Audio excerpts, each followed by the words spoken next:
what this book is about three journeys, really. There's the physical journey, where I walked from Cooktown to just south of to Mount Perry, which is about 2,500 kilometres. There's the actual journey to get there, to make it happen, and the whole of my life that led to that. And then there was the journey of writing it. Before I left on the journey, I thought I was healed. When I had finished the trek, I thought I would have healed. But no, I wasn't really healed until I actually was finally ready to publish the book. It focused my healing. I used meditation, I used all sorts of things to help my healing, and walking itself. But the book, the writing of the story, I had no idea how much it could contribute. No, not really. And yet, I carried with me lecture pads, that I use at uni. And I wrote, I decided I should write up the story on the way. But it wasn't really with an actual, I didn't quite know why I was doing it, to be honest, because I'm not a journal writer. It's not something I normally do. I would rather be present in the experience. But I actually incorporated the writing of the journals into the trek itself. It took as long as it took. The same way as the trek took as long as it took.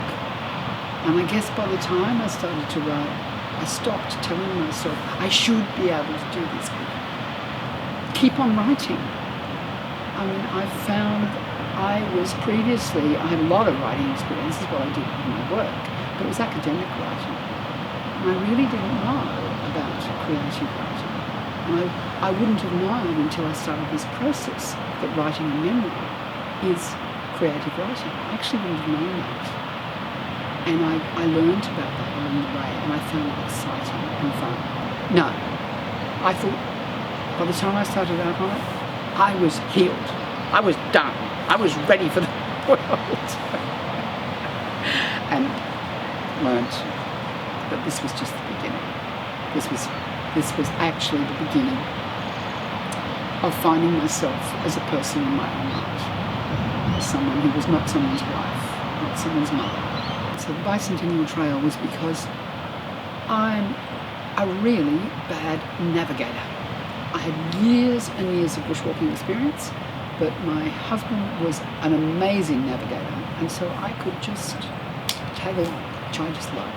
I loved not having to take navigational responsibility. So I chose the Bicentennial Trail because, well, it was a trail, isn't it? A trail is supposed to be marked, yeah? Well, it turned out it actually has a whole set of guidebooks. And I thought that would make it easier, right? This is instructions, like step-by-step instructions. No, I still had to, I knew I still needed maps, but I still had to really learn map and compass skills. And then I chose Queensland. The Bicentennial Trail runs from Cooktown to Healesville, okay? And it's just a marked trail, it's just a negotiated trail. So a lot of it is on back roads, and some of it goes through parks, but most of it is actually through, up there in Queensland, through private property.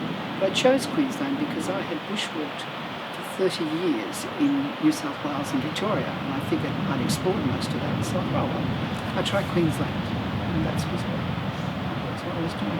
So I walked from north to south, and the idea was to walk as far as my new home, to just be out there in the bush. I discovered I felt safe, and I never really felt safe in my own home as a child.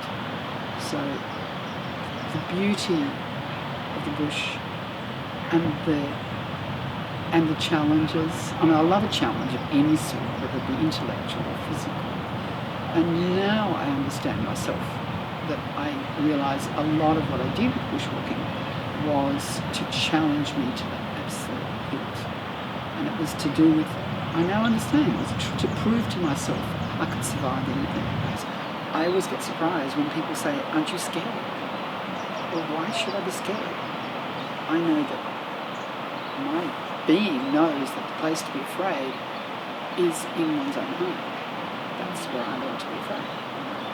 So, but yes, to me it's absolutely nurturing and beautiful, and the Australian continent is just so precious. Yes, but strangely, I thought about giving up, not so much because of the physical difficulties, but because I ended up having to be much more dependent on the cattle, on people, than I ever wanted to be. And it was, so yes, I did, there was a point where I kind of wanted to give up. And all I could figure was, I guess I had so much physical challenge in my life. It didn't, yes, it was demanding, okay? It was physically, the whole trek was physically demanding. But I was expecting to be more challenged physically than I had in my life before. Whereas it wasn't any more challenging than the physical challenge that I had. Walking with donkeys is just, I discovered that was just so precious, right? For a start, I was able to take my overnight bushwalking pack off my back and put my load on my donkeys. Right? So they carried my stuff. But to get to know them, it's such a privilege. It's such a privilege to get to know these large animals, because they are so big that they don't have to do what we want, but they do. And they do more than what we want. No? No way. Although there was a section, I actually had a friend to come with me. She came with me for 6 days, and it was across a particularly difficult section to navigate, where I just knew I couldn't do it on my own. And she was an experienced bushwalker, experienced trekker, but she had the same background as I did. She had a husband who always did all the navigation. But what I figured, and what worked, was that 2 of us, problem solving, would actually manage. And we did. With the 2 of us, we managed. We did a good job. I fell in love with them just getting to know them. I mean, I was attracted to the idea that they could carry my load. And I learned how wonderful it is to not have to carry a load from trekking into port. And I had a porter to carry a load. So the idea that the donkeys could carry my load was just great. So that's what I got them for. And I spent quite a lot of time exploring and finding out about them before I got my first donkey. But everything I found out, I found to just be with donkeys just feels wonderful. Any donkey. They've got this beautiful, beautiful energy. And the 2 donkeys I got were just, I believe all animals have their own, I'm far more intelligent than any of us really know, but they all have their own personality, if only we know them, but we just don't know how to know them. The publisher said he envisaged a sketch of the donkeys on the front cover. And so I said, I suppose you've got your own people to do that. He said, no, I have to find someone. So I said, well, my niece is a wonderful illustrator of animals. What do you say? So he said, yeah, sure, I'll give her a go. So as soon as I told her that this was a possibility, she just, she said, send me some photos. So I sent a whole lot of photos, and she just kept pouring out these sketches. And the publisher liked them. I've been totally thrilled with the sketches, because I feel as if they really enhance the meaning. I didn't really ever think it would be published, but I planned to let it be read widely as just by people who would be interested in it. I grew up as a child with a secret. I had to live with a secret. And I'd done nothing wrong, but I lived with a secret. And then the final trigger for my leaving my marriage involved keeping a secret. And I won't say what that was, because that's really to find out in both cases. And it took me a long time, I took 9 years to leave the marriage after that. 9 years. Slow learner, something, I don't know.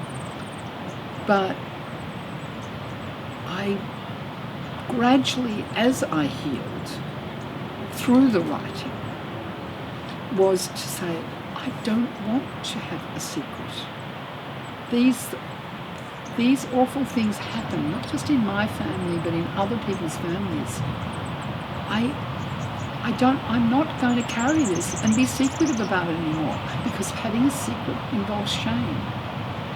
So the healing process is so much about letting go of that shame and the shame associated with secrets. So,